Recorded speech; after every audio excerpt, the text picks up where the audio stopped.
गोपियों के साथ भगवान ने रास किया, बंसी बजाई, आई। गोपियों के मन में अहंकार हो गया कि हम पवित्र हैं, पूतना का वध करके आए हैं, तृणावर्त का वध करके आए हैं, गोवर्धन लीला करके आए हैं, इसलिए ठाकुर ने मुझे अपनाया है। सौभाग्य मद हो गया उनको, सौभाग्य का मद हो गया। अब भगवान का भोजन है अहंकार। भगवान बोले इतना सब राक्षस पाक्षस तुम्हारे भीतर का मरवा के रास करवाने लाए, फिर भी तुमको सुंदरता का अहंकार रही गया, ये मरा नहीं। सही भगवान ने छोड़ दिया, अंतर्हित हो गए, रोने लगी, बिलबिलाने लगी और एक गीत गा दिया जिसका नाम है गोपी गीत। अब हम लोग हैं टोपी और सुन रहे हैं गोपी गीत, बताओ कैसे काम चलेगा? हम लोगों का धंधा है इसकी टोपी उसके सर और सुनना है गोपी गीत, तो असर कैसे करेगा? खबरदार, कल गिरिराज जी की कृपा से चोरों को बहुत कुछ मिल गया है, अब रासलीला की कृपा से और कुछ न मिल जाए। अब वो बेचारे लोग भी यही सब अपना उत्सव इत्यादि का इंतजार करते हैं, साल भर का पर्व है उनका, त्योहार है गरीबों का, कहां कमाएंगे बताओ? साल 2 साल में एक बार कहीं कथा वगैरह हो तो चैन इत्यादि लूट लाट के अपना करके अपना जीवन चलाते हैं। अब वो रिस्क भी तो उन्हीं पे रहता है ना। उसी टाइम अगर पुलिस के हाथे चढ़ गए और जनता के हाथे, तो कुटाई किसकी होती बताओ? तब इतना रिस्क लेके बेचारा कोई कुछ करता है तो अब क्या किया जाए? भारतीय कानून समझे हम क्या करें? 1861 का पुलिस एक्ट है, बताओ, ब्रिटिशों ने बनाया था पुलिस एक्ट भारतीयों के ऊपर दमन करने के लिए, और वही ब्रिटिश का पुलिस एक्ट अब तक चल रहा है भारत में।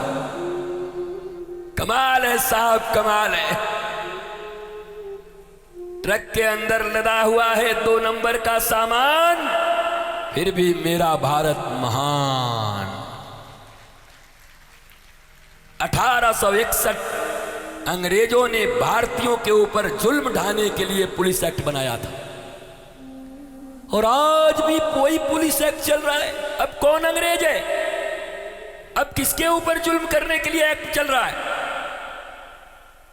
तो रिफॉर्मेशन होना चाहिए एजुकेशन सिस्टम का 100%, रिफॉर्मेशन होना चाहिए पुलिस एक्ट का 100%। अब ये यहां से कहेंगे तो कहें व्यासपीठ से महाराज जी राजनीति नहीं बात कर रही। राजनीति की बात कर रही है कि अपने बच्चों को बचाने की बात कर रहे हैं, अपने परिवार, अपने भारतवासियों को बचाने की बात कर रहे हैं कि इस पुलिस एक्ट से उनको छुटकारा मिले और अंग्रेजों की पढ़ाई से छुटकारा मिले। हम न बोलेंगे तो कौन बोलेगा? हम न बोलेंगे तो कौन बोलेगा? भाई इतना तो माया ममता हमारा कमई है, ना आगे नाथ न पीछे पगहा, न कोई पीछे रोने वाला न आगे रोने वाला। महाराज हम न बोलेंगे तो कौन बोलेगा? व्यासपीठ से हम ही बोल सकते हैं। और इसलिए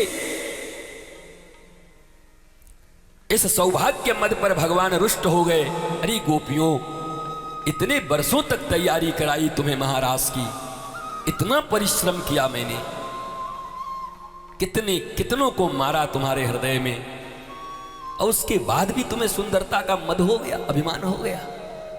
तो भगवान ने एक झड़की दी, अंतर्हित हो गए, और अब गोपियों को बोध हुआ कि गलती तो हो गई। सब तो मर गए थे, पर ये जो अहंकार था वो नहीं मरा। अब उन्हें ग्लानि हुई, और ग्लानि में सारी गोपियां एक साथ किशोरी जी के पास जाकर और रुदन करने लगी। ये गीत नहीं, रुदन है, उनके हृदय की आवाज। कहते हैं श्रीमद् भागवत में, अगर वास्तव में गोपी गीत का श्रवण किया जाए तो मनुष्य के मन से काम की निवृत्ति होती है। कामना और वासना एक सही डायरेक्शन में जाता है। वासना भी अच्छी बात है, बुरी बात नहीं है। वासना, वैसे नाम है उसका वासना, जिसका वास not allowed, not allowed in my heart, that is called vasana. Please don't stay here. No vacancy. क्या? अपने हृदय में बोर्ड टांग दो क्या? No vacancy. वासना इसी को बोलते हैं। और लोग डरते ये गुरुजी वासना क्या होता है? अरे वासना जिसको वास नहीं देना चाहिए वो वासना। तो हर वो चीजें, अब हम वासना का अर्थ क्या समझते हैं? लड़का लड़की, नारी पुरुष, वासना। तुम्हारी बुद्धि में भांग पड़ा है। जो चीजें तुम्हारे अस्तित्व के लिए अच्छी नहीं है, तुम्हारे जीवन के लिए अच्छा नहीं है, तुम्हारे ग्रोथ में जो चीज बाधा है, तुम्हारे मुस्कुराहट में जो चीज बाधा है, वो वासना है। वासना एक शब्द में जान गए, वासना, बस आ गया ध्यान में वही वासना। कहां की स्कूल से पढ़ाई पढ़ के आए हो? ये कौन अंग्रेजों के टीचर तुमको पढ़ाए हैं? समझ नहीं आता। हिंदी भी ठीक से नहीं पढ़ सकते। अब तो मैं यहां से बहुत सारे शब्दों का संधि विच्छेद नहीं कर रहा हूं, नहीं तुम्हारी खोपड़ी खुल जाएगी। ये भगवान, इतने दिन तक क्या गलत पढ़ के आया था? सब एक एक शब्द तुम जो पढ़ते हो, और अब उसका विवरण कर दूंगा, विवेचना, तो तुम कहोगे हम स्कूल में पढ़े क्या थे और काय को पढ़े थे। ऐसे ऐसे शब्द।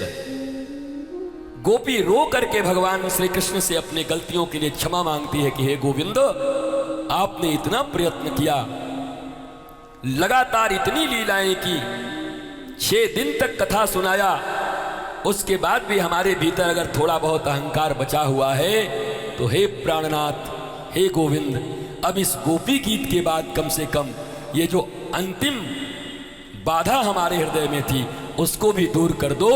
तो ये श्री कृष्ण से मिलन की अंतिम बाधा है, और श्री कृष्ण से मिलन की अंतिम बाधा को दूर करने का ये गीत है। भाव यही है कि इस गीत से गोपियों ने कृष्ण को बुलाया। भगवान उनके अभिमान के कारण अंतर्हित हुए थे।